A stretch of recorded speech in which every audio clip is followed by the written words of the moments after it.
This video introduces team leads to the weekly rubric, including its structure and functionality within the web application. The purpose of the weekly rubric is to provide a consistent way for you to assess the quality of your team's contributions within their courses, inform your coaching efforts, and share observations with your dean to ensure the best possible experience for our students. The weekly rubric focuses on assessing three main areas of our courses each week: announcements, participation, which in most courses is the discussion board, and assignment, feedback, and grading. The weekly rubric consists of two types of check-ins. The first check is a binary yes or no check of concerns. If you do have concerns, you will be able to document notes in the web application to inform you and your dean. The other is a comprehensive review, which is a deeper dive into one of the three main areas of the course. The comprehensive review applies specific outcomes from the three standards of the instructional practices rubric. Here is a breakdown of the weekly schedule of comprehensive reviews. The comprehensive reviews begin week 2 and ends in week 8 for undergrad and week 9 for grad.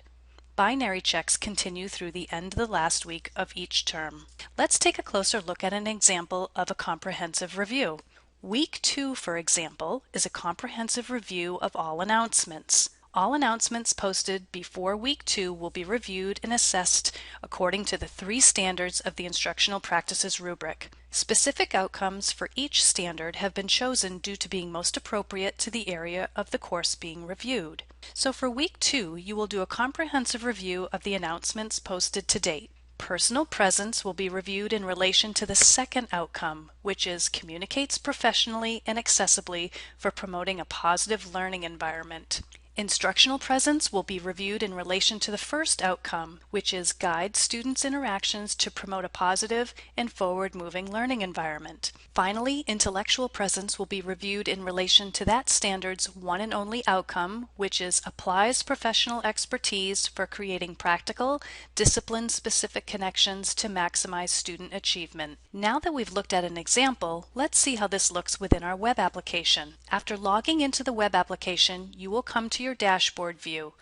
Here you will see the names of your team members, assigned sections, email addresses, and color-coded status of your weekly assessment.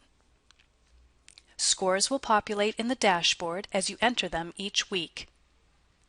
At the top, you will also see two links to our two assessments, the weekly assessment and summative assessment. To enter weekly information, click the weekly assessment link. When it's time to complete the summative assessment near the end of the term, you will access it by clicking Team Lead Summative Assessment link. Let's look at the weekly assessment view. Here you will also see a dashboard which includes color-coded status of completion for each week and a drop-down menu for selecting specific team members. You may access a particular faculty member through the drop-down, or you can click on the week you wish to complete and choose your faculty from that week's screen.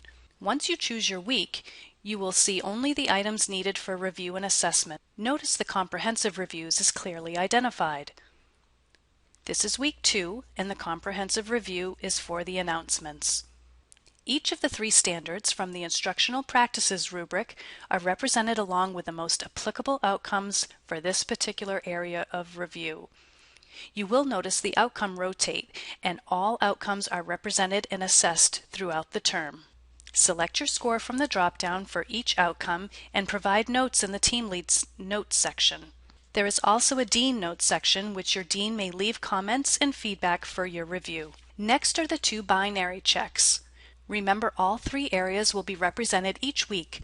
One area is designated for a comprehensive review and the other two areas will be binary. If you have a concern, please be sure to include your notes to help inform you of needed coaching efforts as well as inform the dean. Lastly, select the action taken.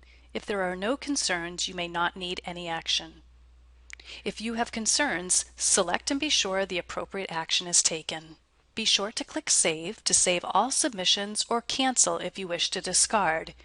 If you use the back button or navigate throughout the system, the information will save automatically.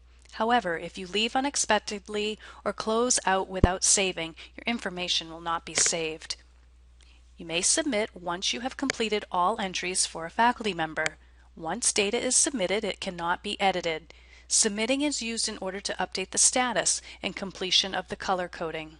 Near the end of the term, you will complete a summative assessment, and this will be accessed by clicking the Team Lead Summative Assessment link on your dashboard. More information about the summative will be provided in a separate video and training.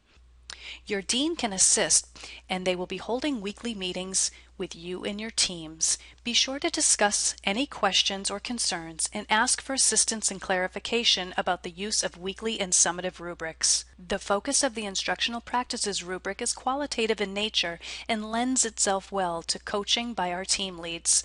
Speak to your dean or faculty training and development for strategies, resources, and tools you can share for success to ensure the best possible experience for our students.